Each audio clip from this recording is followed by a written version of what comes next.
All right, let's do a language tip. We were talking about cognates earlier, right?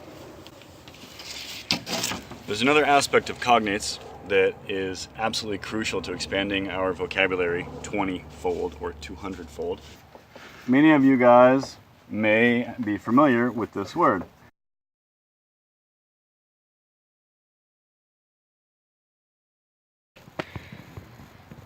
What we get from Latin is not only cognates and an OR or ITY or Asian or any of these things, but we get this whole system of prefixes and suffixes that we can add on to words, like the Lego principle is what I call it. These little pieces of Lego language that have individual meaning, but aren't necessarily words per se. So this meaning, for example, Catholicism, Buddhism means the study or the belief in religion. Aryan means a person of or a student of or somebody belonging as a humanitarian. Meant just means place of, usually makes it a noun or makes a verb a noun. In this case, we get to the stem of this whole entire word, which is the verb to establish. So if you have establishment, then you have the place of, right? Another prefix that we have on this word is dis, which means it's a negation of any word, dissatisfied. Anti means against something or opposite to. And so putting all these little Lego pieces together on top of one stem root word, established, creates all these different types of meanings. So let's do an example in Spanish. Many of you perhaps know the verb tener.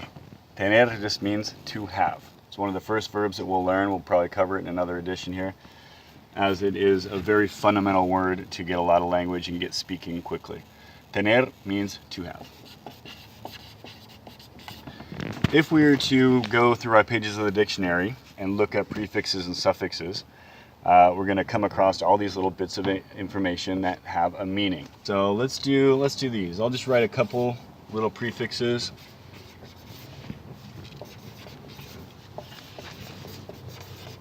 So remember, all these are little prefixes that have their semantic meaning, and when we combine them with other words, we're going to build our vocabulary.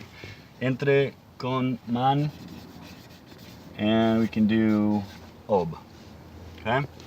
So if we have the word tener, and we know how to conjugate it, we know what it means, and we know what these, we've studied these in the dictionary, the specific meanings of these little prefixes. Now we can add, or if we just see the word a tener, we may be able to deduce that, okay, it conjugates the same as tener. I understand what this little a by itself means.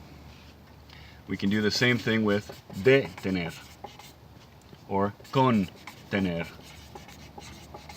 Retener, entre tener, mantener, and obtener. Where are we going with this? Attain, detain, contain, retain, entertain, maintain, and obtain.